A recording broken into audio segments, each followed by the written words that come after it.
السلام علیکم ورحمۃ اللہ وبرکاتہ۔ بسم اللہ الرحمن الرحیم۔ یا ایھا الناس اتقوا ربکم ان زلزلۃ الساعۃ شیء عظیم او کما قال۔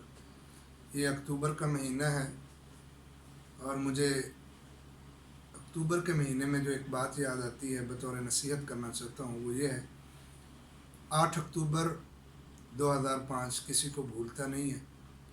پاکستان کی سرزمین میں زلزلے کے شدید جھٹکے جب لگے تھے، کچھ 6 یا 7 ریکٹر اسکیل کے حساب سے، جو شدید ترین تھا اور وہ 15 کلومیٹر گہرائی پر تھا، پوری دنیا کے لوگوں کو متوجہ کر دیا تھا پاکستان کی طرف ہمدردی کے اعتبار سے۔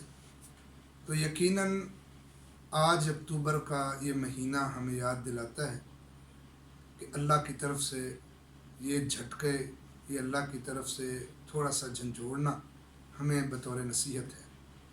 قیامت کا زلزلہ اس سے بھی کہیں زیادہ سخت ہے، جب اذا زلزلت الارض زلزالہا، بڑا سخت زلزلہ آنے والا ہے۔ تو ہمیں اس مہینے میں اپنے آپ کو خود کو نصیحت کرنی چاہیے کہ اللہ رب العزت ہمیں اس قیامت کے منظر کے لیے تیاری کی توفیق دے، کیونکہ قیامت کا ہی منظر وہ پہلا منظر ہے جس میں عزتیں اور رسوائیاں سامنے آنے والی ہیں۔ اس کے بعد جنت اور جہنم ہے۔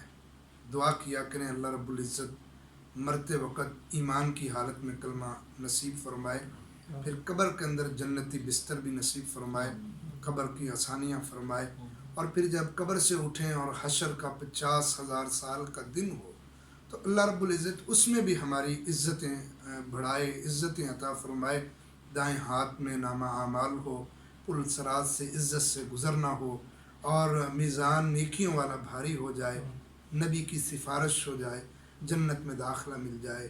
یہی اصل میں اللہ کی طرف سے کامیابی ہے۔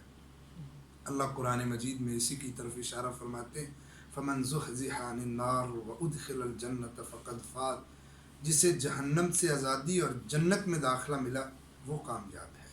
تو آج یہ نصیحت میں وائٹل اسلامک ریسرچ سینٹر کے اندر، ہارون آباد کے اندر، اپنے وائٹل اسلامک ریسرچ سینٹر کے دوستوں کے کہنے پر، ان کے حکم پر یہ کر رہا ہوں، اپنے آپ کو بھی اور آپ تمام دوستوں کو بھی، کہ اللہ سے ایمان والی زندگی اور ایمان والی موت کی تڑپ اور دعا رکھنی چاہیے۔ اور اسی تمنا کے ساتھ میں دعا گو ہوں کہ وائٹل نے جہاں دنیاوی کاموں میں بہت خرچ کیا، نیکی کے کاموں میں خرچ کیا، اور نیکی اور خدمت خلق میں ان کا ایک نام بھی ہے، ہارون آباد کی سرزمین کے اندر علم کی ترویج کے لیے، خصوصاً قرآن و سنت کے علم کی ترویج کے لیے جو انہوں نے وائٹل اسلامک ریسرچ سینٹر کی بنیاد رکھی، یہ ایک اچھا قدم ہے۔